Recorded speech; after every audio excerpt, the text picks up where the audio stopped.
This is Rabbi Chaim Steinmetz with sermons for Snowbirds, Parshat Beshalach, the year 5774. The subject today is about the tragic hero and you. You know, there's a figure in literature called the tragic hero who in every other way is successful, but there's one tragic flaw that undermines this great hero. And although the hero succeeds in multiple other ways and is really someone who is exceptional in every other way, this small flaw or this small mistake undermines him.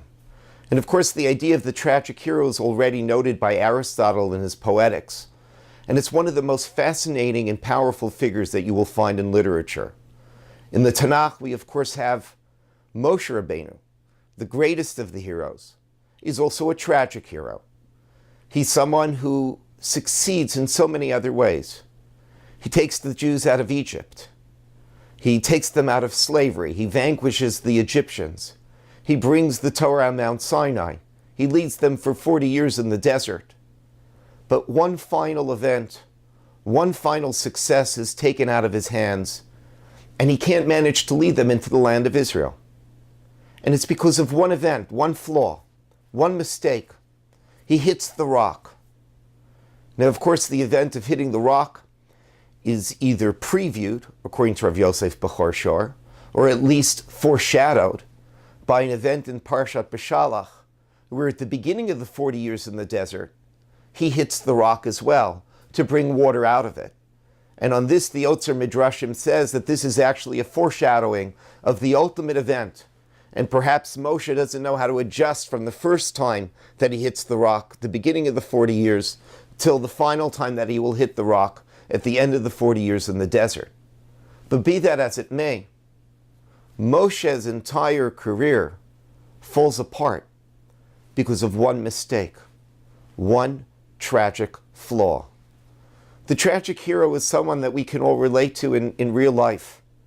If you happen to be a sports fan, you remember that in one Super Bowl in 1990, a Pro Bowl kicker kicks a field goal at the end of the game, or attempts a field goal at the end of the game, and it goes wide right.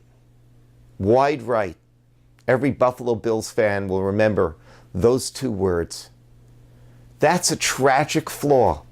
Here you have someone with a heroic career, but will always be remembered for that one mistake, for that one time that he couldn't manage to make it. And this is, of course, an example of something that occurs in life on a regular basis. You can be the governor of New Jersey. You could win re-election by one of the widest margins in history. And then all of a sudden, a few traffic cones, a mistake of closing down lanes for all of the wrong motivations and reasons, that can undermine your entire career. So we're very familiar with the tragic hero. I just want to tell you how it relates to each and every one of our lives. Because the tragic hero actually lives at the intersection of two types of judgments that we make on a daily basis. And the Talmud actually articulates these two types of judgments.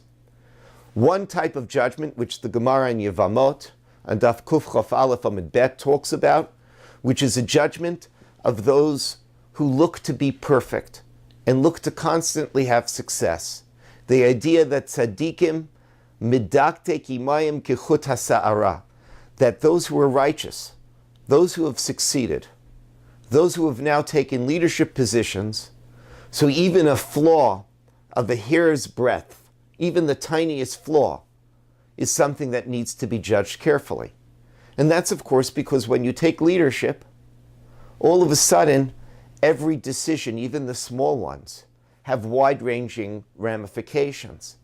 And so when you're in a leadership position, or when you're attempting to do something that is exceptional and special, so even the smallest mistake is significant. And this is, of course, one set of judgments that we make not only of righteous people, but even of ourselves, which is the set of judgment, the scale of judgment that I would call the scale of perfection. That we judge everything according to perfection. Is it going to be perfectly executed? Is everything going to end up the way that we want it to? But of course, there's another form of, or another scale of judgment that we come across very often. In fact, the Talmud in Kiddushin, as well as the Mishnah in Pirkei Avot, talk about how Adam nidon lefi rov ma'asav, that a person is judged according to most of his actions. We don't expect you to be perfect. We just expect you to be generally good. And if you're 51% good, you're good enough. And it's these two different scales that intersect in the life of the tragic hero. The tragic hero, on one hand, is someone who is essentially striving for perfection. We relate to him because most of his actions are good. But at the same time, the tragic hero is tragic because we expect perfection from him. Moshe has to do more. Sometimes a political leader has to do more. And when the game is on the line, the field goal kicker better get it in, even if it's a 47-yard field goal. And that's why the tragic hero is so fascinating. Because we know in our own lives, we employ both scales of judgment. We use the scale of perfection. When we make plans, we plan for things to be perfect. And then there are times where we have to use the scale of most. Is it generally good? Can I see the overall picture and judge it according to what it is overall? And this is an important lesson for us because we have to know which scale to pull out at which time. Think about the way that we talk about the state of Israel. How do we talk about the state of Israel? Should we be pulling out the scale of perfection? Or should we be pulling out the scale of goodness? Do we look at Israel in the overall picture? What is it completely in the overall picture? Is it mostly good? Or do we look at it from the scale of perfection? Does it have any flaws? Are we going to focus on those flaws? Are we going to employ the scale of perfection? And many of the debates within the Jewish community are about which set of scales we should pull out. There are people who only pull out the scale of perfection when it comes to talking about the state of Israel. There are people who only pull out the scale of goodness when it comes to talk about the state of Israel. And sometimes you have to figure out how to balance the two different scales and when to use one and when to use the other. And by the way, this is true of all of us, whether it be looking at ourselves. There are people who beat themselves up because they only use the scale of perfection.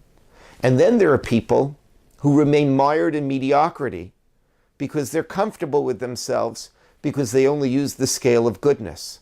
And it's not only ourselves that we happen to use these two different scales. It's our children, it's our spouses, it's our families.